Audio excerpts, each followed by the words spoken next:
बिस्मिल्लाह रहमान रहीम। आज मैं आपको बताऊंगा कि मेरा गला कैसे ठीक हुआ। मैं पिछले कोई 1.5 माह से, शुरू में मुझे फ्लू हुआ, नज़ला ज़ुकाम हुआ, गला ख़राब हुआ, गले ख़राब होने के बाद खांसी हुई, खांसी के बाद चेस्ट कंजेशन हुई, और नए वायरस का कोई खौफ था कि कहीं ऐसा ये वायरस तो ह्यूमन मेटा नीमो वायरस तो नहीं हुआ। बहरहाल जो मुझे बीमारी हुई वो मेरी बेगम को भी हुई, क्योंकि हम एक दूसरे की चीज़ को शरीक करते हैं। हम एक बेड इस्तेमाल करते हैं, एक कंबल इस्तेमाल करते हैं। तो ऐसा था कि गला ठीक ही ना हो रहा हो, और मैं पहले एक फिजिशियन के पास गया, फिर उसके बाद दूसरे फिजिशियन के पास गया, फिर उसके बाद तीसरे फिजिशियन के पास गया। गला, शुरू में मैंने जब खांसा तो हल्का सा मुझे उसके अंदर एक फ्रेश ब्लड भी था, बड़ा परेशान। फिर मैंने एक्सरे कराया, रेडियोलॉजी वालों को दिखाया, उसने कहा बुखारी साहब ठीक है। जो भी फिजिशियन मुझे देखता, चेस्ट फिजिशियन, वो कहते हैं बुखारी साहब ठीक है, मौसमी बुखार। गला ठीक ही ना हो रहा हो, गले के अंदर यहाँ ड्राइनेस होती, सुरसुराहट होती, और गले को मैं खांसता। बहरहाल मैंने शहद इस्तेमाल किया, ऑलिव ऑयल इस्तेमाल किया, मैंने सूप इस्तेमाल किया, मैंने कॉफ़ी इस्तेमाल की। गला अपनी कोई 2-3 घंटों के बाद उस तरह का मरला होता, और मुझे यूं करना पड़ता।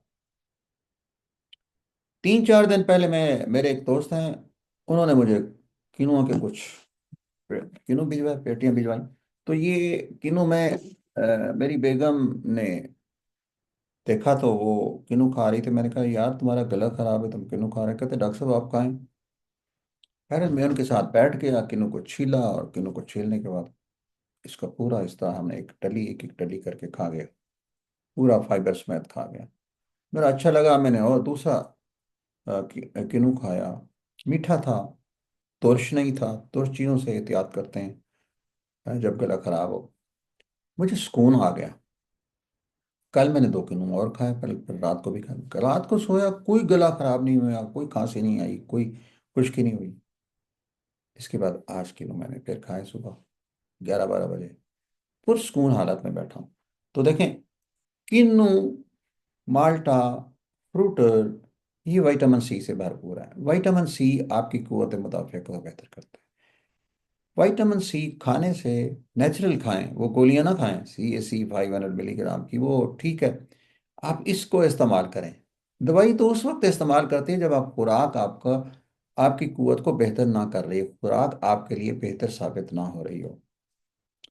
और जब इसको इस्तेमाल करेंगे दवाई के साथ, तो ताकत बढ़ जाती है दवाई की, दोनों मिलकर ज्यादा मुकाबला करते हैं बीमारी का। मुझे याद आया बचपन में, हम जब बीमार होते थे, खांसी नज़ला होते थे, तो हमारी वालदा गन्ने को लेती थी, धूप में सेकती थी, और वो हमें खिलाती थी। वो हमारा चुसवाती थी। कोई रस, वो आजकल रस लगे हुए हैं, गंदा गंद, वो ना पिया करें, आप गन्ने को खुद चूसा करें। एक मेरे नाना सैयद मोहब हुसैन शाह सालिस एक कहानी सुनाते थे, अल्लाह गरी की रहमत करे उनको। पार्टीशन से पहले वो हकीम, बहुत बड़े हकीम थे अपने इलाके के। तो वो कहा करते थे कि मैं एक हिंदू हकीम का शागिर्द था, तो उसके पास एक मरीज आया, उसने उसकी नब्ज देखी। नब्ज देखने के बाद उसने कहा जी ये लाइलाज है, इसको घर ले जाएं। जब वो उसको घर ले जा रहे थे, तो उन्होंने क्या किया, रास्ते में एक किन्नू का, एक कमाद गन्ने का एक खेत था। तो उसने कहा मुझे एक गन्ना तोड़ के दें। उसने गन्ना खाया, उसका दिल खुश हो गया। उसने कहा दूसरा तोड़ के दें, फिर तीसरा तोड़ के दें, फिर कुछ गन्ने तोड़ के घर ले गए। वो गन्ने खाता रहा, वो ठीक हो गया। उसके बाद जब वो मरीज ने कहा मुझे हकीम के पास दोबारा ले जाएं, जब हकीम के पास दोबारा ले गए, तो उसने कहा आपने क्या खाया है? उसने कहा मैंने खाया तो कुछ नहीं, गन्ने चूसे हैं, और फलां खेत से चूसे हैं। उसने मुझे ले जाओ वहाँ पे। जब उससे ले गए वहाँ पे, तो उसने कहा उस जहाँ गन्ना तोड़ा था उसको नीचे से खोदा, उसके नीचे से एक बहुत बड़ा इज़्दिहा मरा हुआ पड़ा था, उसकी कुछ हड्डियाँ थी। उसने कहा ये जो सांप बना है, इसके जहर ने जमीन ने चूसा, और वो इसके लिए खुराक बन गई, इसके लिए अद्वियात बन गई। और फिर इसके बाद ये गन्ने ने उसका रस चूसा, और उसने इसको मरीज को दिया। तो ये इसका इलाज था। मेरे पास ना सांप था, ना उसका जहर था, मैं आपके इलाज कैसे करता? तो हर चीज़ का इलाज जरूर होता है। दुनिया में कोई ऐसी बीमारी नहीं है, अल्लाह ताला पहले दवाई इजाद करता है, और ये हमारी फर्ज बनता है कि हम उसको कैसे तलाश करें। اور پھر بیماری آتی ہے۔ اللہ تعالیٰ آپ سب کو خوش رکھے۔ میں آپ کو دیکھوں کہ احتیاط سردیوں میں کیا کریں۔ جب سردیاں آتی ہیں، سردیوں میں یہ وائرس اس لیے ہوتا ہے کہ موسم خشک ہوتا ہے، اور وائرس کو پھیلنے کا بہترین موقع ہوتا ہے، ڈرائنس ہوتی ہے، پانی بھی ہم کم لیتے ہیں۔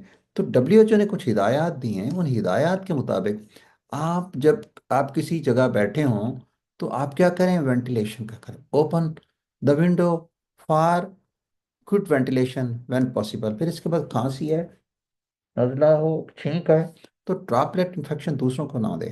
یہ ایٹیکیٹس ہوتے ہیں کھانسنے کے، چھینکنے کے، بیٹھنے کے، کف کرنے کے۔ آپ دونوں ہاتھ آگے کر لیں، ہاتھوں کو دھوئیں، ٹیشو پیپر کا استعمال کریں، سینیٹائزر کا استعمال کریں۔ یہ دو احتیاطیں ہیں۔ اس کے بعد یہ ہے کہ آپ جب wear a properly fitted mask when physically distance is not possible اور when is poorly ventilated setting, کسی آپ میٹنگ میں بیٹھے ہیں، نماز میں بیٹھے ہیں، اجتماع میں بیٹھے ہیں، کسی جگہ پہ بیٹھے ہیں، اب لوگ زیادہ ہیں، تو آپ ماسک کا استعمال کریں۔ ان چیزوں کا احتیاط ہم نے کرونا میں کیا، ہم ٹھیک ہو گئے، لیکن ہم پھر اس کو بھول گئے۔ آج وینٹیلیشن سردیوں میں تو آپ خاص طور پہ آپ ڈسٹ الرجی جن کو ہے وہ بھی استعمال کریں، اس چیزوں سے سموک الرجی ہے وہ بھی اس کو استعمال کریں۔ اس کے بعد آپ پانی کا استعمال کریں، سردیوں میں پانی کم پیتے ہیں۔ یہ جو مالٹا ہے، یہ فروٹر ہے، یہ کنو ہے، یہ آپ کو پانی بھی استعمال کرتے ہیں، آپ کے ادویات بھی استعمال کرتے ہیں۔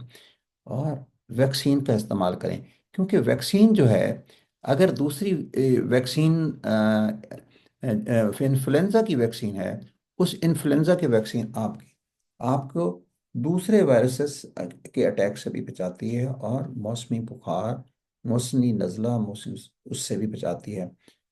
آپ خوش رہیں، آپ میرے کہے ہوئے اس تجربے سے فائدہ اٹھائیں، اور اپنے گلے کو ٹھیک کریں، اپنی کھانسی کو ٹھیک کریں، اور پرسکون رہیں۔ والسلام علیکم ورحمۃ اللہ وبرکاتہ۔ پاکستان زندہ باد۔